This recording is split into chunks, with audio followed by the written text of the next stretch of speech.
ഒരു വലിയൊരു അപകടം എന്ന് വെച്ചാൽ നമ്മൾ ഈ സംഭവങ്ങൾ ഒറ്റപ്പെട്ടതായി കാണുന്നതാണ് പ്രോബ്ലം എന്ന് എനിക്ക് തോന്നുന്നു.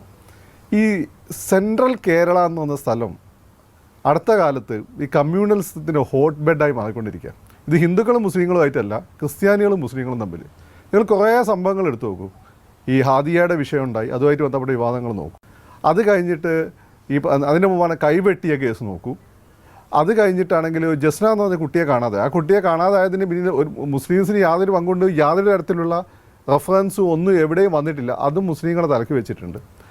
അവിടെ തന്നെ നമ്മുടെ കാസയുടെ കെവിൻ്റെ മകളെ, അങ്ങനെയാണ് അദ്ദേഹം കാസ ഉണ്ടാക്കിയെന്നാണ് അദ്ദേഹം പറഞ്ഞ വീഡിയോ കണ്ടത്. ആ കുട്ടി വീട്ടിൽ നിന്ന് ഇറങ്ങിപ്പോയി മുസ്ലിം ചെറുപ്പക്കാരൻ കല്യാണം കഴിച്ചതായിട്ട് ബന്ധപ്പെട്ട വിഷയം, അതിനെ സപ്പോർട്ട് ചെയ്തുകൊണ്ട് മുസ്ലിംസ് വന്നു എന്ന് കെവിൻ പറയുന്നു.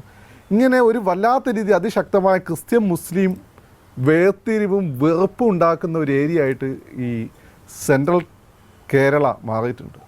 അപ്പോൾ അതിൻ്റെ പിന്നിൽ രണ്ട്